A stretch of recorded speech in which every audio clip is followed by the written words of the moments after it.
Salma from the UK.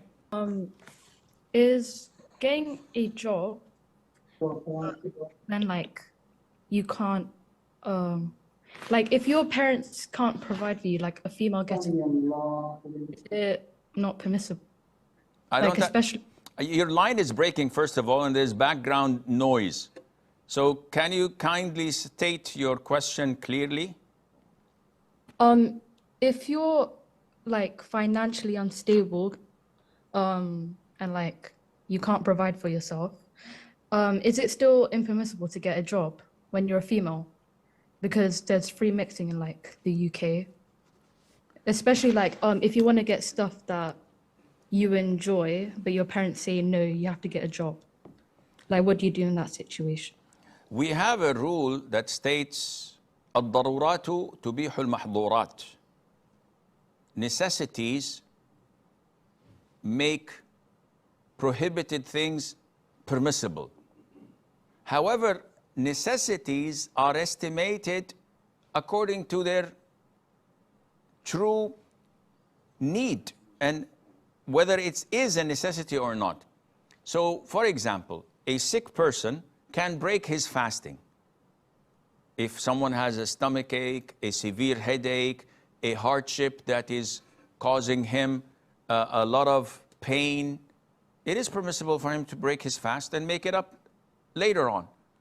If someone comes and says, I have a small cut in my finger, so this is an illness, I would like to break my fast. We say, no, this is not a legitimate reason nor a necessity. When we come to a woman traveling without a mahram, this is totally prohibited.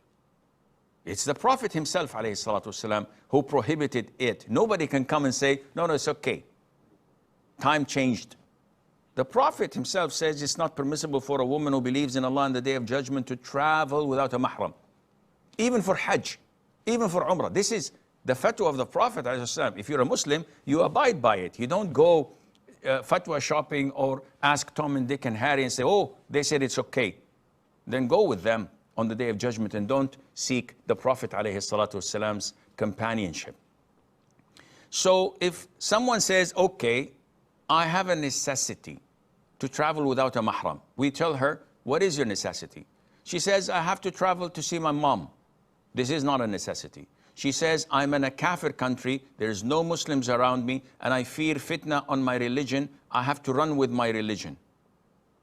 We say, this is a fitna. Go, even without a mahram, because this is a necessity. Coming back to your question, you say, my mom and dad don't allow me to buy things I want.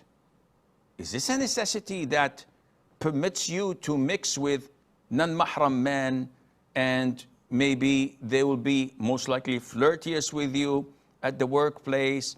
Maybe you have to compromise your hijab, etc. Of course not. Yes, if you say that my parents are all bedridden, we don't have benefits from the government, we don't have food on the table, nobody's helping us, nobody's giving us zakat or charity, and we're starving. So, okay, this is a necessity. We have to look at the list of choices of jobs and then decide what is best for you, and Allah knows best.